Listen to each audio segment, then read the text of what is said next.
Asset allocation की हम बात करते हैं एंड एसेट एलोकेशन बहुत ही ज्यादा इम्पोर्टेंट है, स्पेशली जब हम वॉलेटाइल मार्केट के दौर से गुजर रहे हैं। बाजार कभी बहुत बेहतरीन करते हैं, कई बार हम बाजार में देखते हैं बहुत ही जबरदस्त करेक्शन का माहौल दिखता है। सबसे पहले क्यों इंपॉर्टेंट है एसेट एलोकेशन इस टाइम पर, ये मैं आपसे फिरोज सबसे पहले नटशेल समझना चाहती हूँ। स्वाति जी नमस्कार। ये जो आपने टॉपिक उठाया है बहुत अहम टॉपिक है, क्योंकि एसेट एलोकेशन एक बहुत अहम हिस्सा होता है पोर्टफोलियो की ओवरऑल लॉन्ग टर्म रिटर्न्स को देखने के लिए और प्रोड्यूस करने के लिए। एसेट एलोकेशन एक की डिटरमाइनिंग फैक्टर होता है। ब्रिंसन, सिंगर एंड बीबोर ने एक स्टडी की थी कई सारे पेंशन फंड्स के ऊपर यूएस में।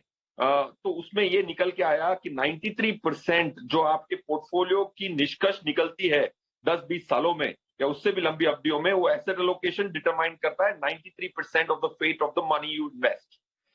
5% क्लोज टू 5% होता है सिक्योरिटी सिलेक्शन का इम्पैक्ट और 2% हुआ था मार्केट टाइमिंग का इम्पैक्ट। तो अगर इसको हम अगर जहन में बिठाएं तो इससे ये साबित होता है कि 93% जो हमारी लाइफ की इन्वेस्टमेंट जो जमा पूंजी है उसकी निर्भरता एसेट एलोकेशन पे होगी। तो इसको समझना, इसको इंटरलाइज करना, इसको अडॉप्ट करके पालन करना इंपॉर्टेंट है।